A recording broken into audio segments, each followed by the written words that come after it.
Good morning everyone. आज हम शुरू करेंगे कॉमन आयन इफेक्ट से। एक वेरी इंपॉर्टेंट कंसेप्ट है एग्जाम पॉइंट ऑफ व्यू से भी, और इम्पोर्टेंट क्वेश्चंस है, यहाँ से क्वेश्चंस आते हैं एग्जाम में। Common ion effect. Common ion effect से पहले हम पढ़ते हैं इलेक्ट्रोलाइट के बारे में। कोई भी ऐसा केमिकल सब्सटेंस या कोई भी सॉल्ट जिसको गर्म करने के बाद मोल्टन स्टेट में पिघलने के बाद वो अपने आयंस में डिसोशिएट हो जाए, या फिर उस केमिकल सब्सटेंस या उस सॉल्ट को वाटर में ऐड करने के बाद, वाटर में डालने के बाद वो अपने आयंस के अंदर डिसोशिएट हो जाता है, उसको हम कहते हैं इलेक्ट्रोलाइट। पिछली क्लासेस में हमने पढ़ा है कि इलेक्ट्रोलाइट दो तरह के होते हैं बेसिकली। एक वो इलेक्ट्रोलाइट जो कम्प्लीटली डिसोशिएट हो जाते हैं, उनको हम स्ट्रॉन्ग इलेक्ट्रोलाइट कहते हैं। दूसरे वो जो कम्प्लीटली डिसोशिएट नहीं होते, उनको हम वीक इलेक्ट्रोलाइट कहते हैं। वीक इलेक्ट्रोलाइट का डिसोशिएशन हमेशा रिवर्सिबल होता है दोनों तरफ, तो इसे हम दोनों टू साइडेड एरो से शो करेंगे। स्ट्रॉन्ग इलेक्ट्रोलाइट का डिसोशिएशन इरिवर्सिबल होता है एक ही डायरेक्शन में, सो इसको हम एक ही एरो से शो करेंगे। अब स्टार्ट करते हैं कॉमन आयन इफेक्ट। किसी भी वीक इलेक्ट्रोलाइट के डिसोशिएशन की डिग्री को कम करना, डिक्रीज करना, सप्रेस करना स्ट्रॉन्ग इलेक्ट्रोलाइट को ऐड करके, जिससे स्ट्रॉन्ग इलेक्ट्रोलाइट का कम से कम एक आयन वीक इलेक्ट्रोलाइट के किसी आयन से मैच करता हो, या कहें कि स्ट्रॉन्ग और वीक इलेक्ट्रोलाइट का कम से कम एक आयन कॉमन होना चाहिए, दोनों में सेम होना चाहिए। So the suppressions of degree of dissociation of a weak electrolyte in the presence of the strong electrolyte which is having at least one common ion।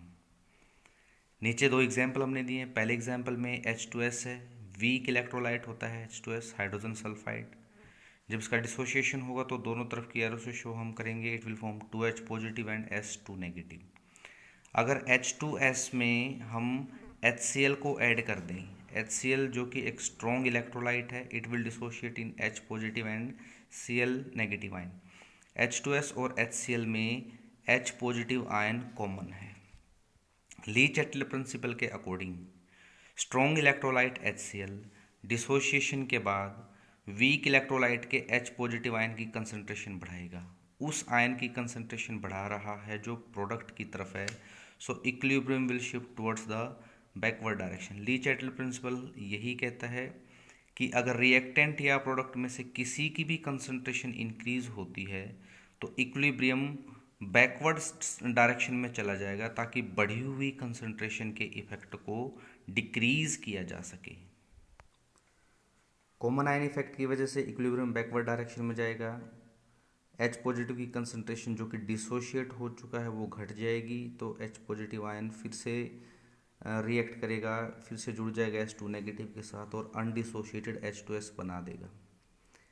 इस पूरी प्रोसेस के दौरान जो सल्फाइड आयन है, H2 नेगेटिव आयन है, इसकी concentration decrease हो जाएगी पहले से, या उसकी कंसंट्रेशन डिक्रीज हो जाएगी जैसे हम HCl डालते हैं। This is called as common ion effect. Second example है ammonium hydroxide NH4OH, weak electrolyte है। दोनों साइड के एरो से इसका डिसोसिएशन दिखाएंगे हम। ये डिसोशिएट होगा अमोनियम आयन और हाइड्रोक्साइड आयन में। जैसे ही हम अमोनियम हाइड्रोक्साइड में सोडियम हाइड्रोक्साइड को ऐड करेंगे, जो कि एक स्ट्रॉन्ग इलेक्ट्रोलाइट है, सोडियम हाइड्रोक्साइड स्ट्रॉन्ग इलेक्ट्रोलाइट है, ये डिसोशिएट होकर NH पॉजिटिव और OH नेगेटिव आयन बनाएगा। हाइड्रोक्साइड, सोडियम हाइड्रोक्साइड का एक आयन वीक इलेक्ट्रोलाइट के एक आयन से कॉमन है, so sodium hydroxide strong electrolyte will increase the concentration of OH negative ion of weak electrolyte, so the equilibrium will shift again in the backward direction and the concentration of OH negative ion will decreases due to the Lee-Chatter principles। इससे पिछले lecture में हमने study किया था कि group number 2 के जितने भी बेसिक रेडिकल हैं उनके लिए प्रेसिपिटेटिंग रिएजेंट हमारा dilute HCl in the presence of H2S gas. H2S gas सारे ग्रुप 2 के बेसिक रेडिकल के सल्फाइड की फॉर्म में प्रेसिपिटेट बनाती हैं। और एक important question exam point of view से ये कि ग्रुप 2 की एनालिसिस के दौरान हम H2S गैस पास करने से पहले डाइल्यूट HCl को क्यों ऐड करते हैं। इसका आंसर अभी अभी हमने डिस्कस किया है। ग्रुप 2 के जितने भी बेसिक रेडिकल हैं वो अपने प्रेसिपिटेट तब बनाएंगे जब सल्फाइड आयन की कंसंट्रेशन काफ़ी लो होती है। तो अगर HCl को हम पहले ऐड कर देते हैं H2S गैस पास करने से पहले, तो HCl क्योंकि स्ट्रॉन्ग इलेक्ट्रोलाइट है वो कॉमन आयन इफेक्ट से HCl कॉमन आयन इफेक्ट से सल्फाइड आयन की रिएक्शंस को सल्फाइड आयन की कंसंट्रेशन को डिक्रीज कर देता है। तो कंसंट्रेशन डिक्रीज होने के बाद ग्रुप नंबर 2 के जितने भी बेसिक रेडिकल्स हैं वो अपने प्रेसिपिटेट बना लेते हैं। अगर सल्फाइड आयन की कंसंट्रेशन बहुत ज़्यादा होगी रिएक्शन मीडियम में, लो कंसंट्रेशन नहीं होगी सल्फाइड आयन की, तो ग्रुप नंबर 2 की बजाय ग्रुप नंबर 4 के बेसिक रेडिकल्स अपने प्रेसिपिटेट बना लेते हैं। ये भी क्वेश्चंस हम आगे डिस्कस करेंगे फिर से। इसी क्वेश्चन को दूसरे तरीके से कई बार एग्जाम में पूछा जाता है कि HCl का क्या रोल है डाइल्यूट HCl का ग्रुप 2 की एनालिसिस के दौरान। अभी भी हमने डिस्कस किया है आंसर। अगला क्वेश्चन जो एग्जाम पॉइंट ऑफ व्यू से फिर से इम्पोर्टेंट है कि अमोनियम क्लोराइड का एडिशन हम क्यों करते हैं ग्रुप 3 के बेसिक रेडिकल की एनालिसिस करने के लिए, जबकि ग्रुप 3 के जितने भी बेसिक रेडिकल्स होते हैं वो अपने प्रेसिपिटेट हाइड्रोक्साइड आयन की फॉर्म में बनाते हैं, हाइड्रोक्साइड के साथ बनाते हैं। ग्रुप 3 में प्रेसिपिटेटिंग रिएजेंट है हमारा ammonium chloride and ammonium hydroxide. Ammonium hydroxide एक वीक इलेक्ट्रोलाइट है।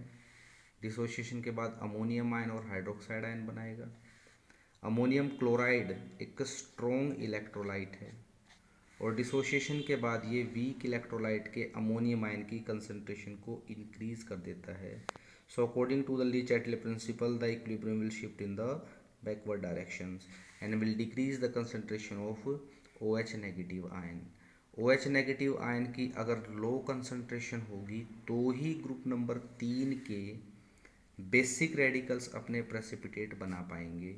और इस हाइड्रोक्साइड आयन की कंसंट्रेशन को लो कौन करके रखता है? It is ammonium chloride which is a strong electrolyte.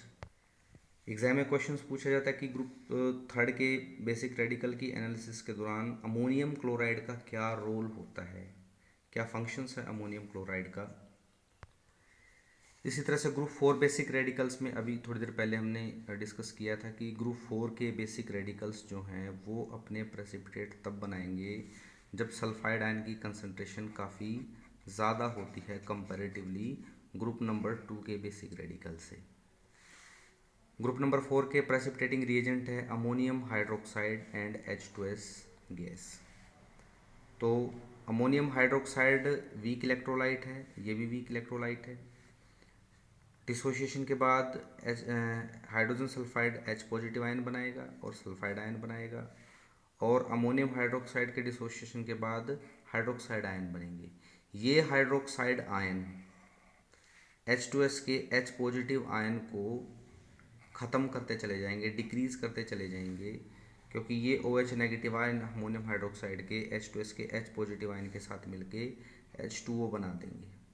H2O की फॉर्मेशन होने के बाद यहाँ H पॉजिटिव आयन की कंसंट्रेशन लगातार डिक्रीज होती चली जाएगी और ली चैटल प्रिंसिपल के अकॉर्डिंग इक्विलिब्रियम उसी डायरेक्शन में शिफ्ट होता है जिस तरफ किसी कंपोनेंट की कंसंट्रेशन डिक्रीज होती है, ताकि उस घटी हुई कंसंट्रेशन को, डिक्रीज हो चुकी कंसंट्रेशन को इंक्रीज किया जा सके, उस डिक्रीज या इंक्रीज के इफेक्ट को मिनिमाइज किया जा सके। तो यहाँ ग्रुप 4 बेसिक रेडिकल की एनालिसिस में अमोनियम हाइड्रोक्साइड का जो मेन रोल है वो सल्फाइड आयन की कंसंट्रेशन को इंक्रीज करना। ये ध्यान रहे कि ये वाला जो केस हम डिस्कस कर रहे हैं ये कॉमन आयन का केस नहीं है, कॉमन आयन इफेक्ट नहीं है ये, क्योंकि कॉमन आयन इफेक्ट में एक स्ट्रॉन्ग इलेक्ट्रोलाइट होता है, एक वीक इलेक्ट्रोलाइट होता है। यहाँ पर हमने दोनों ही वीक इलेक्ट्रोलाइट का यूज़ किया गया है। अब ग्रुप 5 की अगर हम बात करें तो ग्रुप फिफ्थ के जितने भी रेडिकल्स हैं, चाहे वो बेरियम है, कैल्शियम है, स्ट्रोंशियम है, सभी कार्बोनेट की फॉर्म में अपने प्रेसिपिटेट बनाते हैं। बेरियम बनाता है बेरियम कार्बोनेट, कैल्शियम बनाता है कैल्शियम कार्बोनेट, स्ट्रोंशियम बनाता है स्ट्रोंशियम कार्बोनेट, और इन सभी के जो प्रेसिपिटेट होते हैं वो वाइट कलर के प्रेसिपिटेट होते हैं। अब जितने भी ग्रुप नंबर 5 के बेसिक रेडिकल्स हैं वो सारे अपने प्रेसिपिटेट कार्बोनेट आयन की लो कंसंट्रेशन पे ही बनाते हैं। तो अमोनियम कार्बोनेट एक वीक इलेक्ट्रोलाइट है, जब ये डिसोशिएट होगा it will form ammonium ion and carbonate ion. Ammonium chloride, क्योंकि प्रेसिपिटेटिंग रिएजेंट है ग्रुप नंबर 5 में, ammonium chloride plus ammonium hydroxide plus ammonium carbonate, ये 3 प्रेसिपिटेटिंग रिएजेंट हैं। So ammonium carbonate week electrolyte है, डिसोसिएशन के बाद ये